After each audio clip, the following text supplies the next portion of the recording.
Hey guys, welcome to EDM Tips. In the next 10 minutes, I'm going to show you all the new features of the iZotope Ozone 9 mastering suite. Now, as a professional music producer, mixing and mastering engineer, I use the Ozone stuff all the time. So this was released last week, and in 10 minutes, I'm going to show you the upgrades that they've done.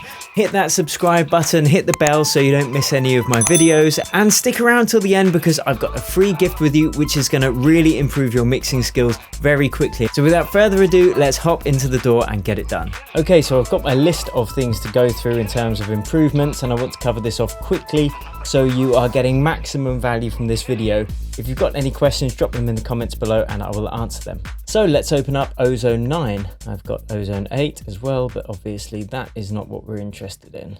iZotope, Ozone 9. It's all in one. You can use each separate plugin. I think this might just be for the advanced version, but this is the all-in-one suite, if you will. So let's go through these improvements.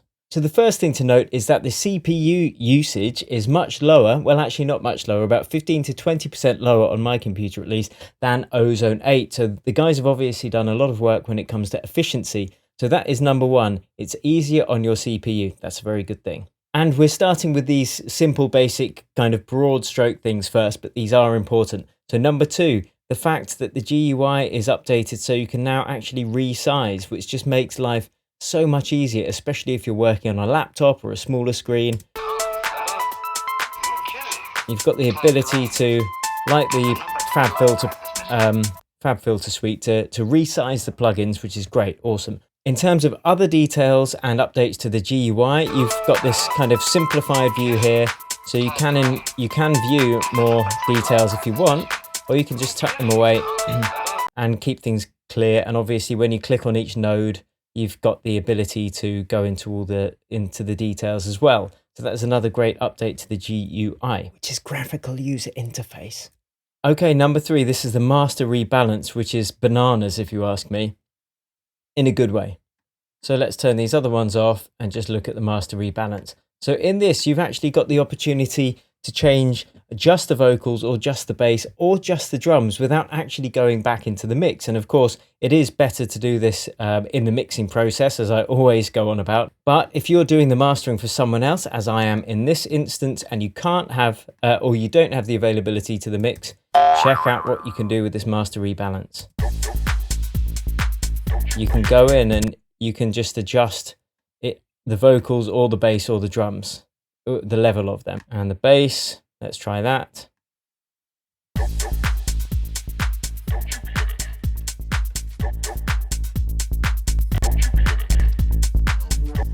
Obviously the bass is more noticeable than the vocals because we don't really have vocals in this track, and you can do it with the drums as well.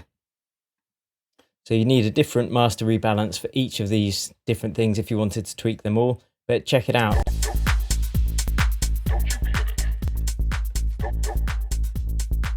I don't know how it works. As I said, it's bananas, but this is an amazing piece of kit, this.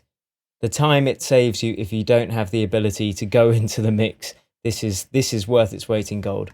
Okay, the next is automation. You can actually automate this stuff to change throughout the duration of your track. So you might turn down the bass in the breaks, although there's no bass in this break anyway, and then bring it back in just on the drop, same as you would in the mixing process or the sound design stage. So this is, again, it's kind of part of the last point, but the automation is brilliant.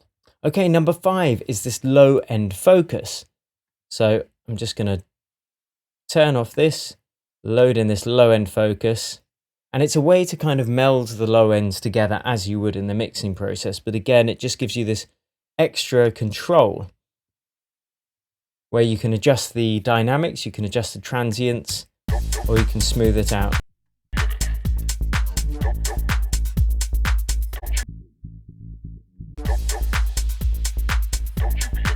So yeah, that is a pretty cool tool just for tweaking the sound of the low end. Now, does this make sense to you? If so, hit me up, say yes in the comments. If it doesn't, say no, Will, what the Jeff are you talking about? And then I will try and explain a bit more clearly. But this next improvement is like freaking Skynet, like Terminator 2 has just taken over your master.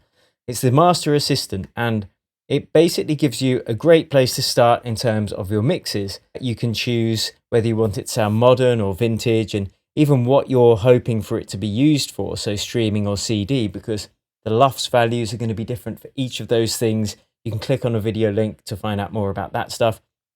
But yeah, this is just a really great way to very quickly get a starting point for your master, no matter what genre you're producing in. So let's have a little play at this. Let's go modern. And you can even reference, you can load in a reference track and try and match the EQ and the loudness as well. And I'm a huge proponent of referencing. It's so important. So this is a great little feature.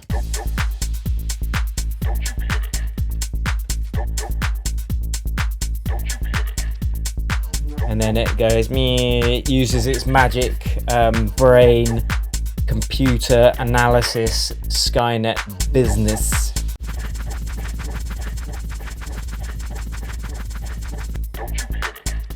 So here so that's how we were when we started. And now we've got this master chain, which actually, I tell you what, that sounds pretty good. That sounds better than the original unmastered version. So yeah, the Master Assistant is amazing on Ozone 9. I'm definitely going to be using this a lot more. Number 7 is this tonal match. So let's get rid of all this. Zip, zip, zip, zip, go, go, go. So we are going to load this in as a separate plugin. Tonal Balance Control 2. Now this is a referencing tool, so you can either load in, again, your own track, or you can use any one of these presets to compare your track and see how it's hitting in terms of the different energy levels in these different frequency ranges.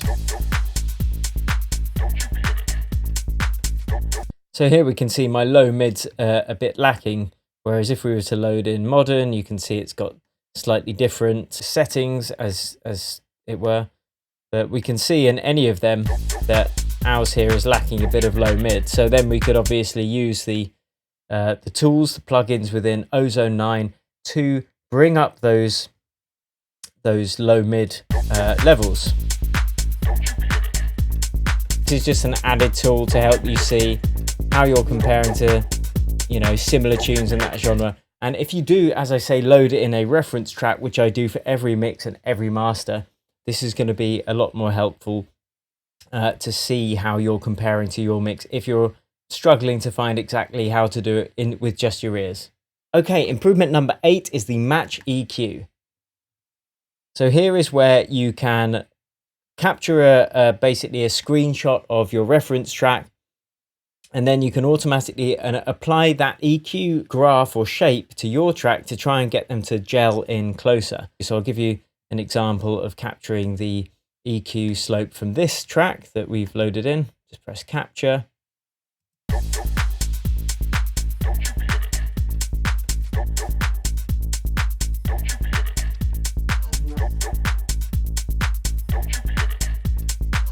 And then I could apply that EQ curve to try and match another track to this one, for example.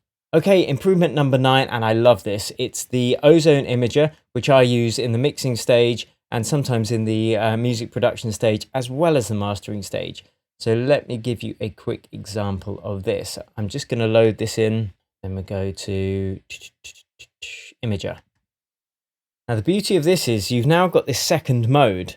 So whereas you had mode number 1 before, if you had a completely mono signal and you wanted to make it stereo, then you could use this Stereoize feature.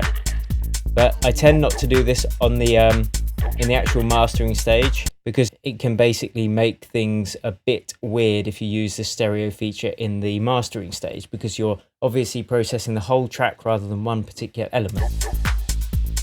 But let's just spread out some width and give it some crazy. So you can hear there's this like harsh effect that's occurring when you apply it to the whole mix, and obviously when you push the settings too far. But this mode 2 that they now have basically reins in, it's less harsh effecty. So there's a bit less audible delay. Again, I have no idea how they've done it, which algorithms they've used, but it gives a bit of a cleaner, less delayed kind of sound. Yeah, so that's great. But again, I tend not to use Stereoize in the mastering stage anyway, but if you are using this plugin in the mixing stage, that is a great tool. And number 10 is that you can actually link certain parts of the Ozone 9 mastering suite to Neutron and Nectar, and you can actually control them from within this plugin, which means less toing and froing to those other plugins within your DAW as well. I don't have either of those loaded in at the moment, but that is the 10th improvement that they've added that I can see to Ozone 9.